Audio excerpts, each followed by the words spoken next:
आपने फरमाया कहो जनाब क्या हाल है? कहा हुजूर बस दुआएं हैं, करम रब का बहुत मौज की कट रही है। जब से तावीज दिया बरकतें ही बरकतें हैं, सुकून से सो रहा हूँ। हजरत फरमाने लगे तुझे तो सुकून है, लेकिन जिस दिन से तू गया है मेरा सुकून चला गया है। कहा हजरत जी बात क्या है? तेरे कदमों पे कुर्बान जाऊं, क्या बात हो गई है, क्या कमी रह गई है, मैंने कोई तकलीफ दी है?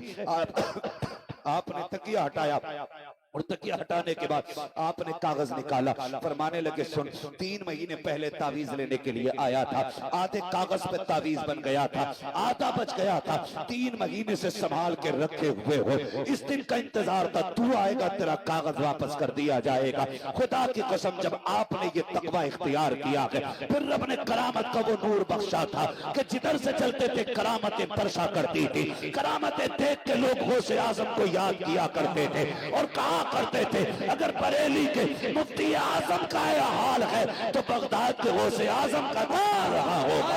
जब उनके गदा भर देते हैं शाहाने जमाना की झोली, मोहताज का जब ये आलम है मुख्तार का क्या होगा।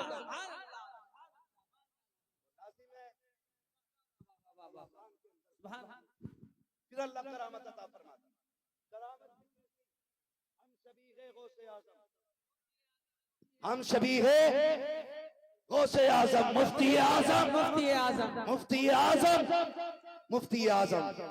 बरेली शरीफ है, पुराना शहर है, एक बच्ची है। आपको एक बात बता दूं, अल्लाह वालों से मोहब्बत करने के लिए अलग से किसी तावीज की जरूरत नहीं पड़ती।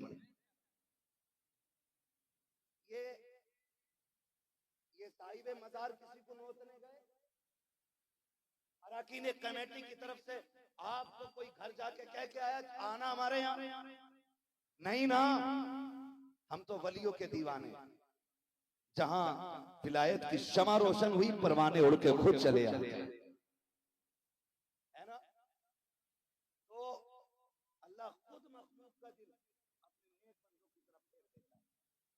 सरकार मुफ्ती आजम हिंद जिधर से जाते थे ऐलान नहीं करना पड़ता था, चुपचाप जाते थे, फिर भी गलियां भर जाया करती थी। यही शान सरकार ताजुश शरिया थी, जब जाते थे तो गलियां भर जाया करती थी। सरकार मुफ्ती आजम हिंद बच्ची पुराने शहर बीमार हो गई, सुने जरा, बीमार हो गई। जब बीमार हुई ना, उसने बाप को बुलाया, अब्बा जी, हाँ बेटी, मुझे मुन्ने मियाँ से मिलना है। सरकार मुफ्ती आजम हिंद को बरेली शरीफ में बचपन में जो प्यार का नाम माँ ने दिया था ना, मुन्ने मियाँ या नन्हे मियाँ, ये इन्हीं में से कोई एक नाम, तो वो जवानी तक चला। घर वाले नन्हे मियाँ ही कहते थे। बच्ची ने कहा अब्बा जी मुझे नन्हे मियाँ के यहाँ जाना है। बाप ने कहा बेटी ठीक हो जाएगी ना, ले चलेंगे। बाप बेटी का रिश्ता बड़ा अलग होता है। जो बेटी वाले वो समझ सकते, और जिन पे बेटी ना हो उन्हें मशवरा है। अल्लाह ने 7 चिराग भी दिए ना बेटे की शक्ल में, तो सजदे में गिर के रब से बेटी मांग लेना, इसलिए कि बेटे जायदाद के वारिस होते हैं, बेटियां बाप के प्यार की वारिस हुआ करती हैं। जिन घर में सिर्फ भाई हो वो घर कब्रिस्तान लगता है, एक बहन हो ना तो पूरा घर चमन लगा करता है। एक बहन पूरी हवेली को आबाद रखती है, उसका बोलना उसका उठना पूरे घर को आबाद रखता है। बच्ची थी, कहने लगी अब्बा मुझे मिलना है। बाप ने कहा बेटी ठीक हो जाओ, पुराने शहर से सौदा गिरान जाने में वक्त लगेगा, बेटी तबीयत ठीक हो जाएगी, ले चलेंगे। वक्त गुजरता गया, बच्ची की बीमारी बढ़ती गई, यहाँ तक कि बच्ची की आखिरी सांसें आ गई। जब बच्ची का इंतकाल होने लगा, उसने कहा अब्बा मैंने कहा था मुझे नन्हे मियाँ को देखना है, मैं दुनिया से जा रही हूँ, अफसोस मैं अपने नन्हे मियाँ को न देख सकी। बच्ची ये कह के हमेशा के लिए खामोश हो जाती है। जैसी बच्ची का इंतकाल हुआ है, बाप ने बेटी के माथे को चूमा, रोने लग गया। चचा ने आके कहा था यार रो क्यों रहा है, अल्लाह की अमानत थी उसने ले ली। बाप ने रोते रोते कहा था सुन भाई, बेटी के जाने का गम अपनी जगह है, लेकिन इसकी तमन्ना पूरी ना कर सका। ये नन्हे मियाँ को देखना चाहती थी, क्या करूं मैं इसको ले जा ना सका। मैं तो ये चाहता था ठीक हो जाएगी तब मुफ्ती आजम की चौखट पे लेके जाऊंगा, लेकिन मुझे ये तो नहीं पता था कि ये सांसें आखिरी हो जाएंगी, ये मर्ज आखिरी हो जाएगा। बाप ने इतना कहा है। चचा ने कंधे पे हाथ रख के कहा था आंसू बहाना बंद कर दे, चल उठा गोद में बेटी को, सौदागिरान लेकर के चल। कहा किस लिए? कहा अगर वो ना देख सकी तो क्या हुआ, कम से कम मुफ्ती आजम की नजर तो पड़ जाएगी।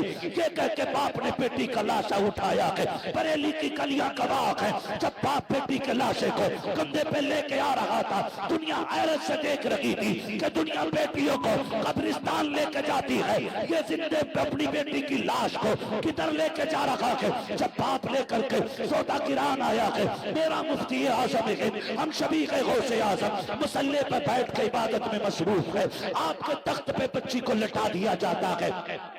एक सफेद रंग की चादर बच्ची के ऊपर डाल दी गई है। जिस तख्त पे मुफ्ती आजम बैठा करते थे उस पे बच्ची लटा दी गई है। मुफ्ती आजम नमाज से फारिग हुए, बाप की हिचकियां तेज थी, आपने वजीफे से फरागत हासिल की, मुड़ के पीछे देखा, कहा क्या बात है? उसने कहा हुजूर लुट गया हो। कहा क्या कहना चाहते हो? कहा बेटी का इंतकाल हो गया है। कहा फिर क्या हुआ, अब रो क्यों रहे हो?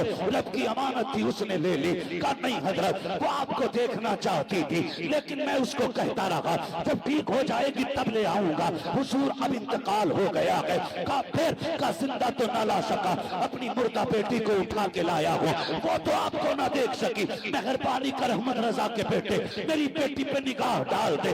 मुफ्ती आजम मुस्कुरा देते हैं, कहते हैं आंसू पोंछ ले, तू किसी आम नगरी में नहीं, अहमद रजा की गलियों में खड़ा है, यहाँ लोग रोते हुए आते हैं, हंसते हुए जाया करते हैं। उसने कहा जनाब, जिसकी बेटी का लाशा सामने पड़ा हो वो बाप कैसे मुस्कुरा सकता है? जिसके सामने बेटी की मैयत हो वो कैसे मुस्कुरा सकता है? उठे मुसल्ले से, कहा कहाँ है तेरी बेटी? तख्त पे लेटी है हुजूर, आप आए हैं। आपने आने के बाद पैरों की तरफ से चादर को खींचा है और पैर का अंगूठा पकड़ के कहा था, बेटी देख, मुन्ने मियाँ आ गए हैं, तू देखना चाहती थी। इतना कहा है, तारीख गवाह खुदा की कसम, ऐसा लग रहा था हाथ मुफ्ती आजम के थे, इशारा गौसे आजम का हो गया है। बच्ची उठ के बैठ जाती है, जमाना देख के कहता है, ओ लोगों, अगर मुफ्ती आजम के इशारे में ये कमाल है तो गौसे आजम के इशारे में कितना कमाल है। नारे तकबीर, नारे रिसालत, फैजाने गौसे आजम, फैजाने सरकार मुफ्ती आजम हिंद, फैजाने सरकार ताजुश्शरिया, फैजाने उल्फत मियां हुजूर, इश्क मोहब्बत, इश्क मोहब्बत।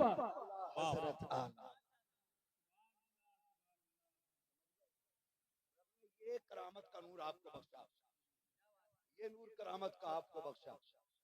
और फिर आपसे किसी ने कहा ना आप आला हज़रत के बेटे हैं, तो फिर भी रोने लगे। उसने कहा हुजूर रो क्यों रहे? कहने लगे कहां मैं और कहां आला हजरत। लोग पूछते हैं क्या है आला हजरत? मैं कहता हूं जिसका साहिब तसर्रुफ बेटा ये कह दे कि कहां मैं कहां आला हजरत, मुझे शर्म लगती है जब लोग उनका बेटा कहते हैं। कहा क्यों? कहा जैसा उनके बेटे को होना चाहिए था मुस्तफा रजा वैसा ना बन सका। अब बता कैसे थे मेरे आला हजरत, कैसे थे मेरे आला हजरत? मुफ्ती आजम कहते हैं जैसा मुझे होना चाहिए था मैं वैसा ना हो सका। उनका बेटा होने के लिए तो बहुत बड़ा होना चाहिए था।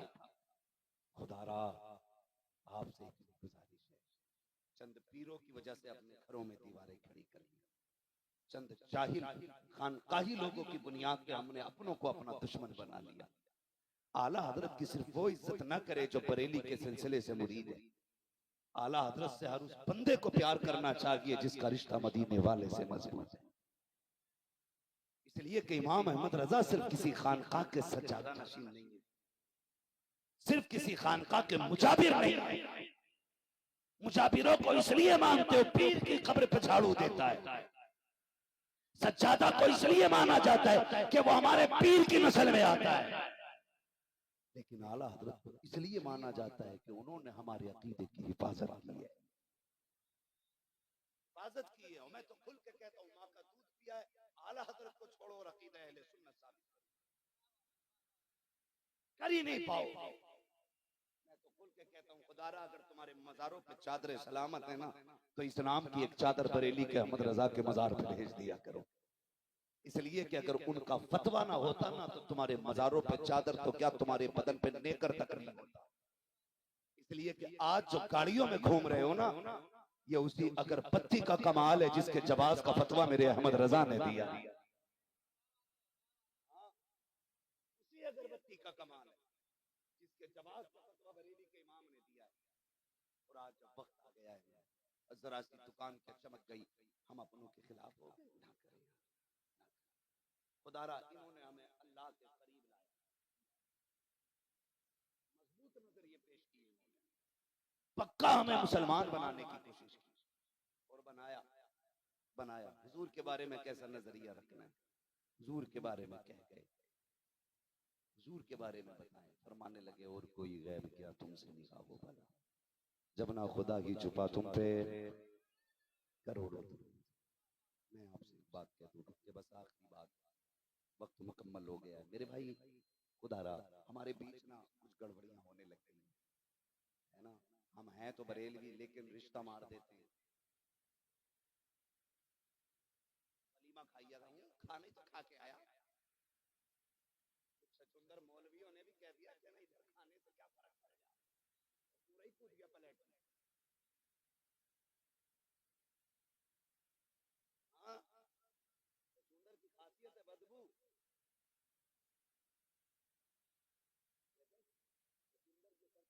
सचुंदर के सर पे चमेली के तेल इतनी मल्ले उसकी बदबू नहीं जाएगी।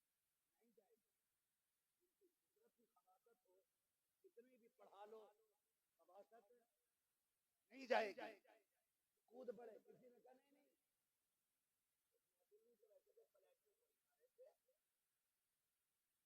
तो भैया अभी महफिल में बैठे, कल फ्लैट में कूद पड़े। तो वलीमे खाने लोग जा रहे हैं, कुछ लोग बेटी दे देते, कुछ ले लेते। क्यों दी बेटी? असल में रिश्ता अच्छा था ना, हमारे दे दी। सुन मेरे भाई, बच्ची फाके से 60 साल काट लेगी, 70 साल में बिना सोने चांदी के गुजारे हो जाने हैं। ये 60-70 साल जिंदगी बिना दौलत के कट जाएगी, लेकिन कब्र की जो दायमी जिंदगी है ना, वो बिना ईमान के कटना मुश्किल है। बिना ईमान के कटना मुश्किल है। आप जरा सा पैसा देख करके बेटी वहाबियों में धकेल देते हो। लानत है ऐसी दौलत पे जो जहन्नम की तरफ लेके जाए।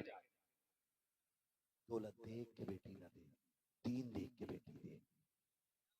इसलिए कि बेईमानों से खुदा राजी नहीं होता, फाके वालों से अल्लाह भी राजी होता है, रसूलुल्लाह भी राजी होता है। पैसा देखा तो दामाद बना लिया। एक तो ये कह रहा साहब हमने ना लड़की दी थोड़ी है, लेके आए हैं। मैंने कहा सुन भाई, जो देते हैं उसकी एक जाती है, जो लेते हैं उनका पूरा घर चला जाता है। नहीं हम तो पक्के हैं, 10 साल घूम के नहीं आते। ये भी कह रहा भाई न्याज बंद कर दो, न्याज बंद कर दो, आता का नहीं खाएंगे हम। कुत्ते वाली कसरत आ गई, इसलिए कि कुत्ता वो खाते ही नहीं जिस पे दरूद पड़ा होता है। आ गई ना बात? नहीं अबे नहीं खाना।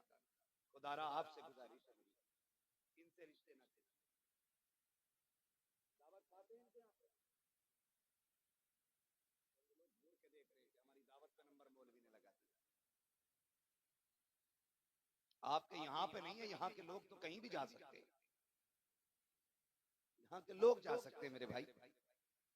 यहाँ आने के लिए तो जिगर चाहिए, और ये जमीन तुम्हारे हाथ में नहीं, ये जमीन मुफ्ती आजम के कदमों ने बांध रखी है। अगर तेरे मेरे हाथ में होती तो कब की बिगड़ गई होती।